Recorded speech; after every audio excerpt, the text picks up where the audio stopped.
नमो अरिहन्ताणं नमो सेथाणं नमो आयरियाणं नमो वज्रायाणं नमो लोये सवसाहूणं मोक्षमार्गस्य नेतारं भेतारं कर्मभूभ्रतां ज्ञातारं विश्वतत्त्वानां वन्दे तद्गुणलब्धये। Page number 124।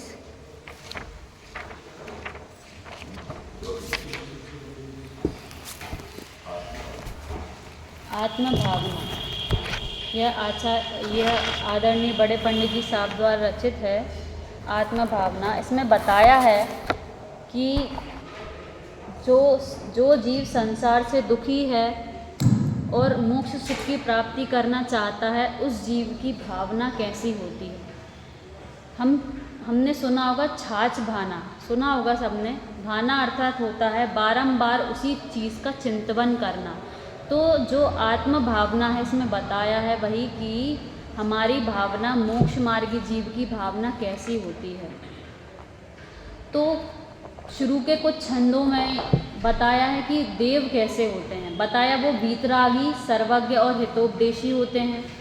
उन्हीं के द्वारा बताई हुई जो वाणी है वीतरागी, तीसरे में लिखा है देखो, वीतरागी सर्वज्ञ ध्वनित, जो सप्त तत्व प्रकाशक है। 2 मिनट में रिवीजन कर लेते हैं कल का, कि जो वीतरागी और सर्वज्ञ द्वारा ध्वनित है वह जनवाणी है। और वह जनवाणी कैसी है कि वह न्याय और तर्क से अविरोधी है और मिथ्यामति का नाशक है, मिथ्यामति का नाश करने वाली है और नहीं उल्लंघ सके प्रतिवादी। मिल गया सबको। चौथे नंबर पे लिखा है धर्म अहिंसा है जिसमें आत्मोन्नति की मार्ग विधायक जनवाणी हम नित्य नमे।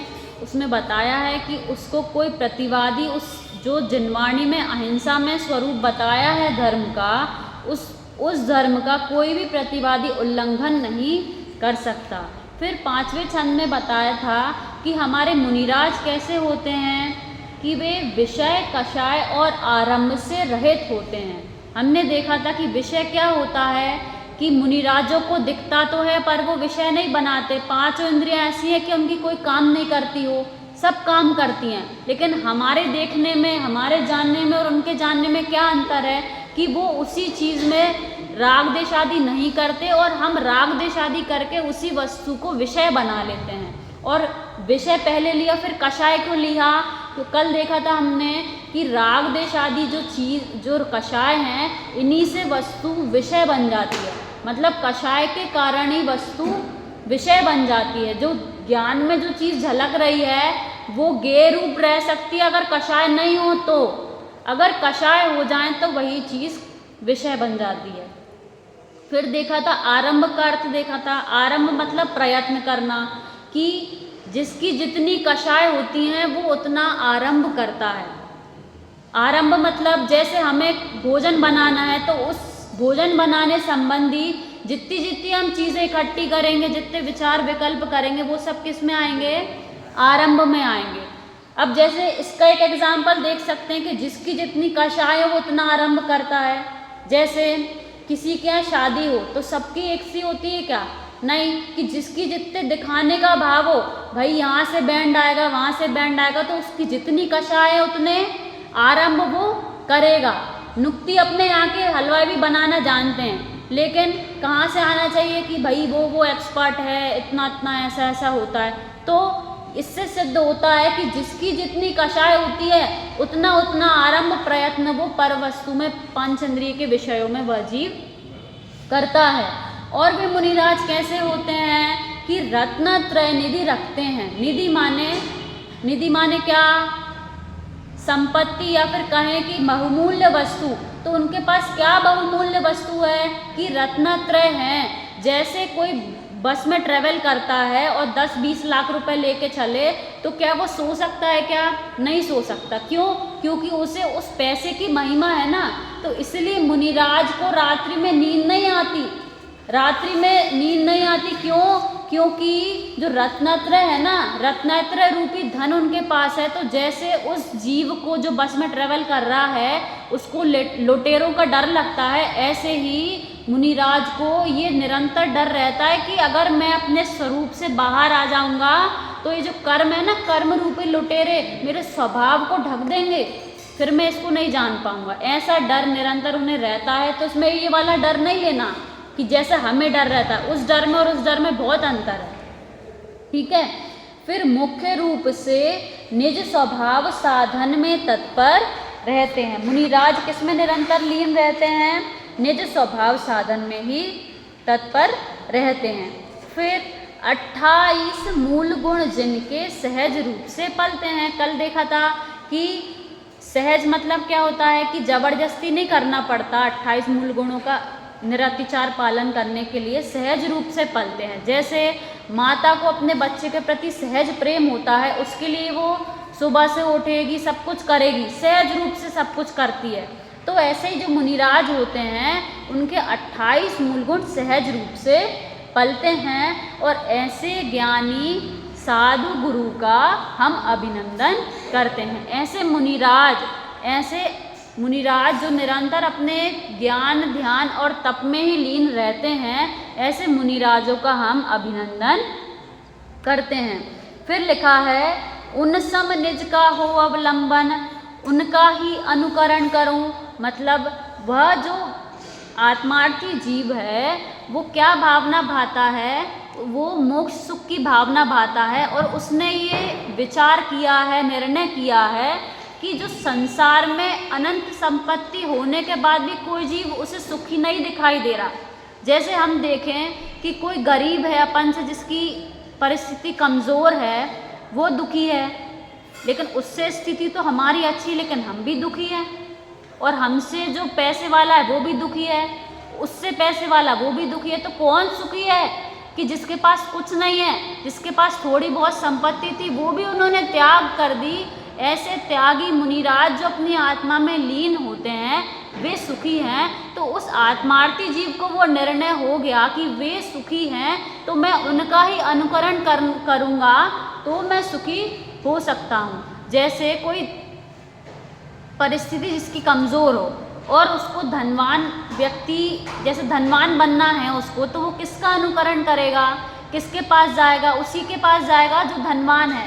उसी से पूछेगा कि आपने कैसे कैसे किया था, कैसे कैसे तुमने क्या क्या किया था, वो सब पूछता है। वो बिल्कुल ध्यान से बैठ के सुनता है कि उन्होंने कैसे कैसे क्या किया था, क्योंकि उसको क्या बनना है?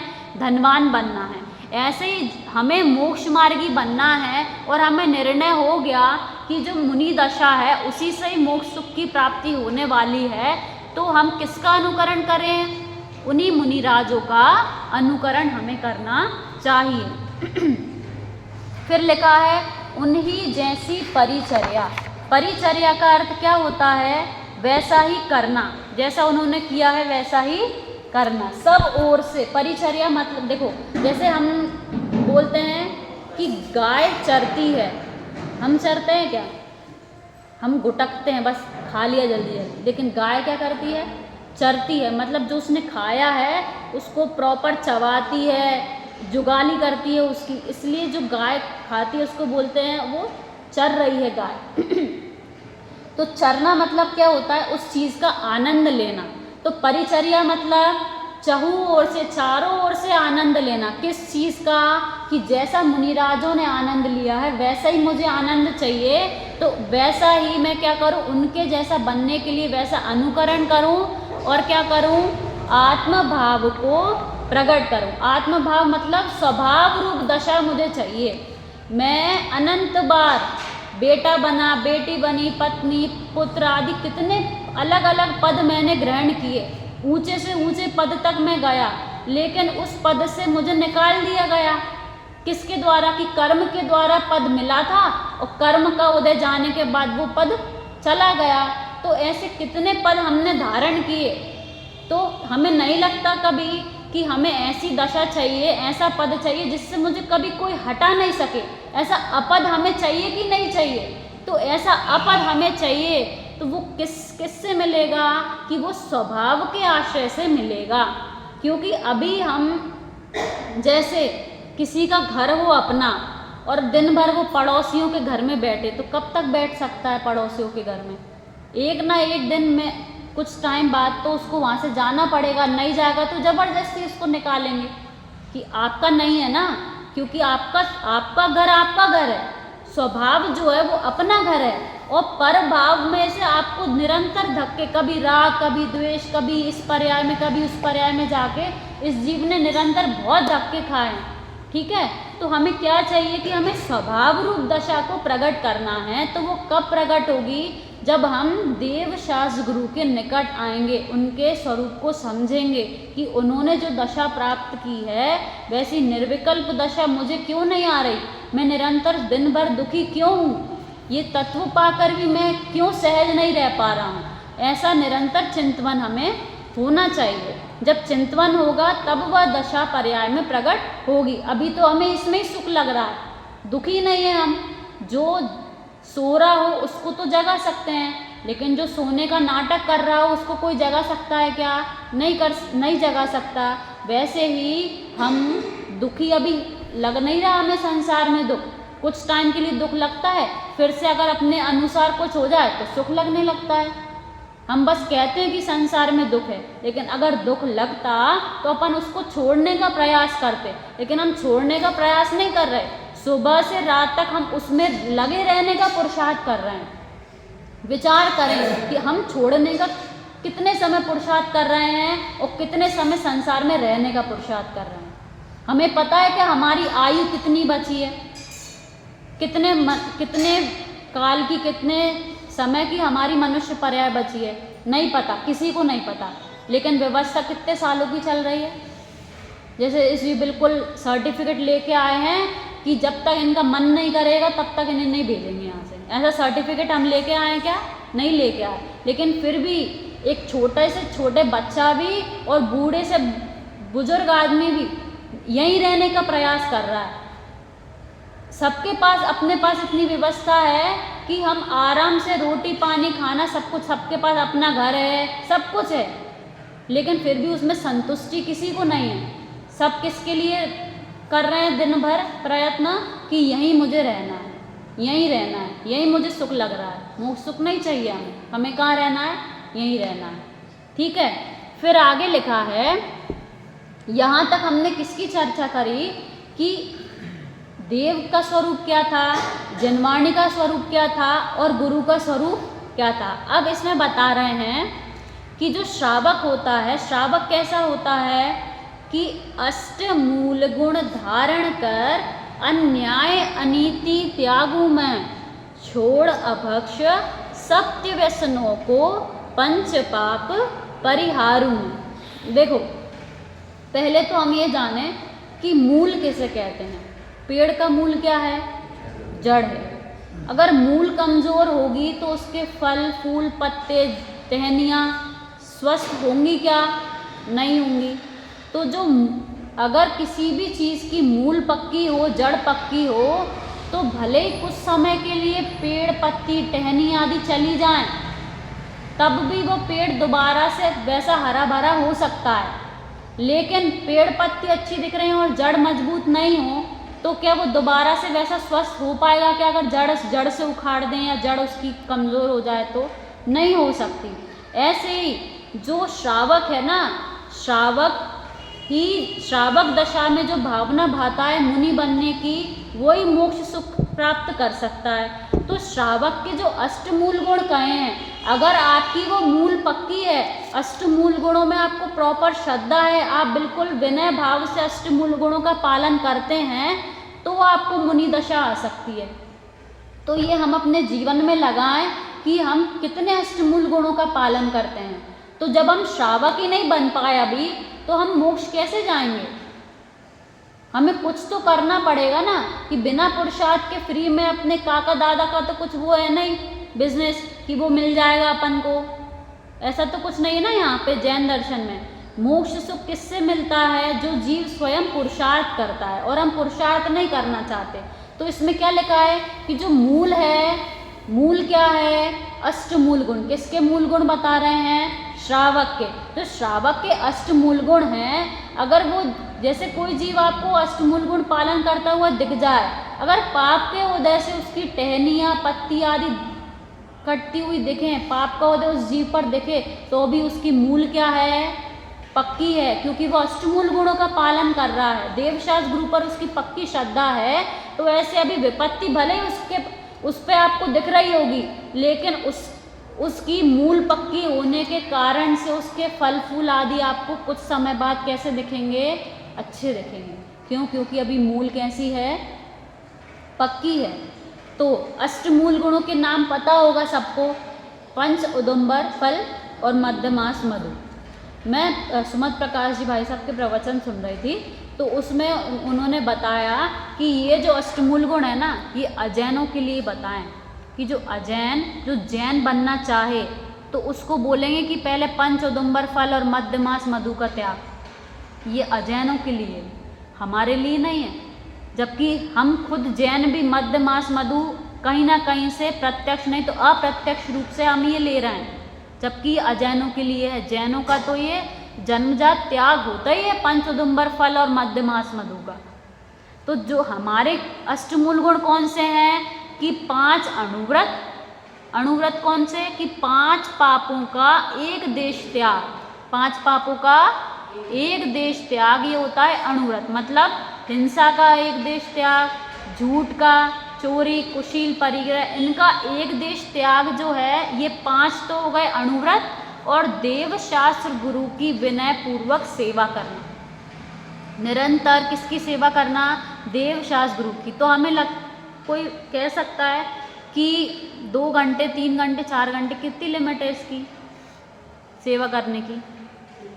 विनय करना किसे कहते हैं कि माता पिता की विनय कौन करता है कि दिन में मैं ना सुबह शाम दोपहर माँ बाप के पैर दबाता हूँ अच्छे से, बस बाकी बात नहीं मानता उनकी कुछ भी। ये विनय है क्या उनकी? भले ही सेवा नहीं करना, लेकिन बात मानने वाला ज़्यादा विनयवान है। तो ऐसे ही हम देवशास्त्र गुरु की शरण में तो मुश्किल से 3 4 5 घंटे रह सकते हैं मैक्सिमम। बाकी बचे हुए घंटों में क्या कि उन्होंने जो बताया है उसका चिंतन करना ही उनकी विनय, उनकी सेवा है। उन्होंने बताया कि एक द्रव्य दूसरे द्रव्य का कुछ नहीं कर सकता, ठीक है, और हम निरंतर क्या कर रहे हैं, खाना बना रहे हैं, कुछ भी कर रहे हैं, हमारी बुद्धि किस में रहती है, उसी में कि ये चीज़ मैंने की, तुमने ऐसा नहीं किया, तुमने वैसा नहीं किया। तो हम कैसे सहज रह सकते हैं कि जिस समय क्रोध आया उस समय तो ठीक है आ गया चलो, लेकिन उसके बाद तो हम अपने परिणामों की संभाल कर सकते हैं कि ये जो जीव है, ये जो एक द्रव्य दूसरे द्रव्य का कोई कुछ नहीं कर सकता, तो मैं क्यों उस पर क्रोध कर रहा हूँ कि तूने ये बिगाड़ दिया, मैंने ये कर दिया, उसने वो कर दिया। जब जिस द्रव्य का जो होना था वो हो गया, अब क्रोध करने से वो चीज़ दोबारा से हो जाएगी कि जैसे कंप्यूटर में होता है एक बटन अंडू, जिसने चलाया उसको पता होगा। अंडू में क्या होता है कि जैसे गलत बटन आपसे दब गया, गलत कुछ हो गया, तो उसमें आप अंडू दबा दोगे तो दोबारा से वही चीज़ आ जाएगी, मतलब सही जो चीज़ थी वो आ जाएगी, तुमने गलत जो किया था वो चला जाएगा। तो ऐसा यहाँ पे अंडू हो सकता है क्या कोई चीज़ कि जो तुमने डू किया है वो अंडू हो जाए? नहीं होगा। तो उस समय हमें क्या करना है कि हमारे परिणामों की संभाल करना, यही देवशास्त्र गुरु की विनय सेवा है, ठीक है। फिर आगे क्या लिखा है, अन्याय अनीति, क्या लिखा है, अन्याय अनीति त्यागु में। अन्याय पता है किसे कहते हैं? पद विरुद्ध आचरण का नाम अन्याय है। क्या?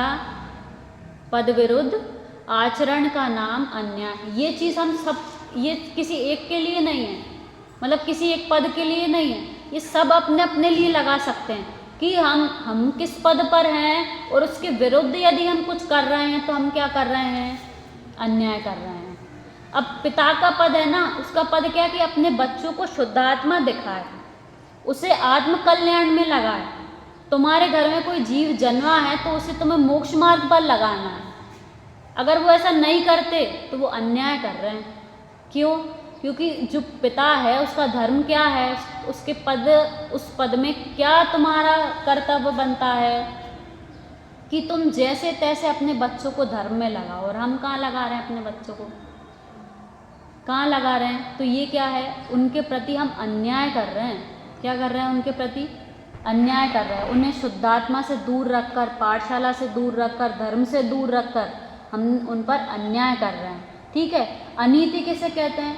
अनैतिक कार्य, मतलब जो नीति है, जो रूल्स रेगुलेशंस चल रहा है, जैसे गवर्नमेंट ने रूल बनाया कि भाई रोड पे कचरा मत फेंको, पब्लिक प्लेस उसको साफ़ सुथरा रखना है, और हम ट्रेन में बैठे हैं तो वहीं छील छील के मूंगफली वहीं फेंक देते हैं, कोई पॉलीथिन है तो उसको फेंक दिया।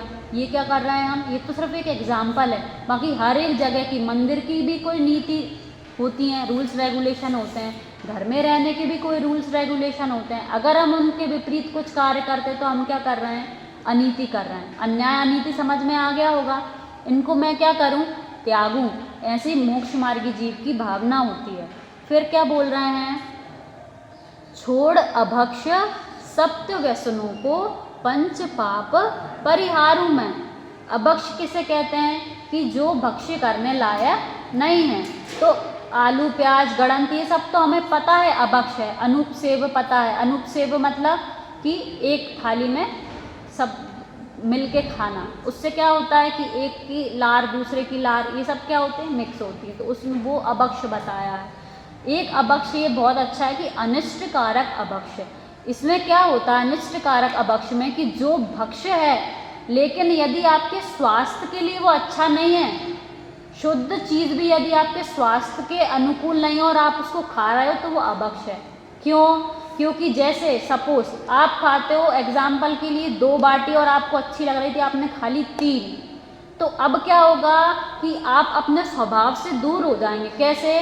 कि आपने अपने स्वास्थ्य के अनुकूल नहीं किया तो पहले तो स्वास्थ्य खराब होगा और आपका स्वाध्याय आदि अच्छे कार्यों में मन नहीं लगेगा, प्रमाद आएगा। तो ये कहा अनिष्ट कारक अभक्ष्य।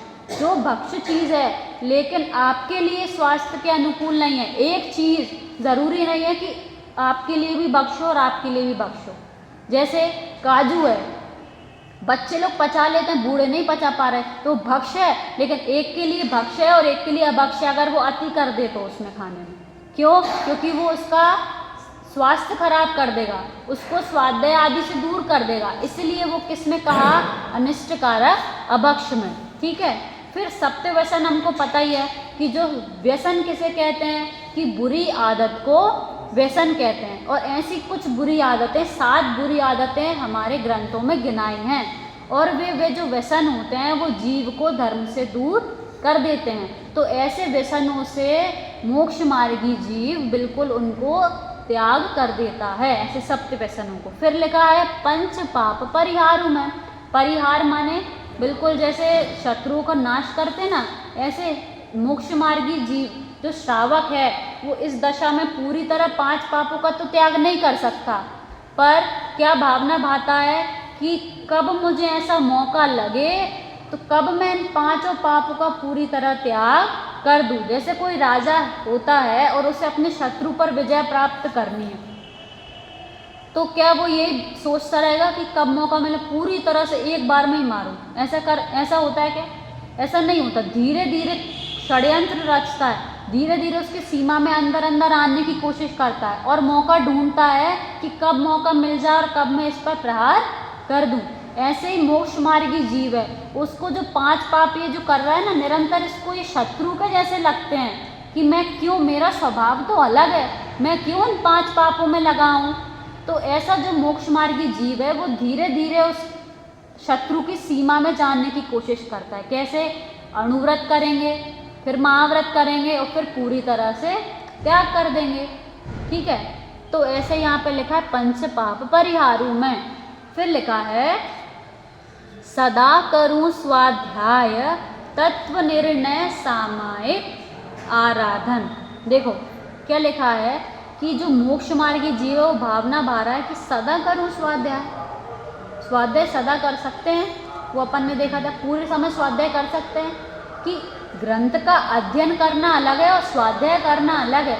ग्रंथ का अध्ययन तो अपन लिमिटेड टाइम के लिए कर सकते हैं, लेकिन उसका विचार के लिए हमें कोई समय बाधा कर सकता है कि इस समय मत करो विचार? नहीं, जिस समय हम तत्व का विचार कर रहे हैं ना उस समय हमारा स्वाध्याय चल रहा है।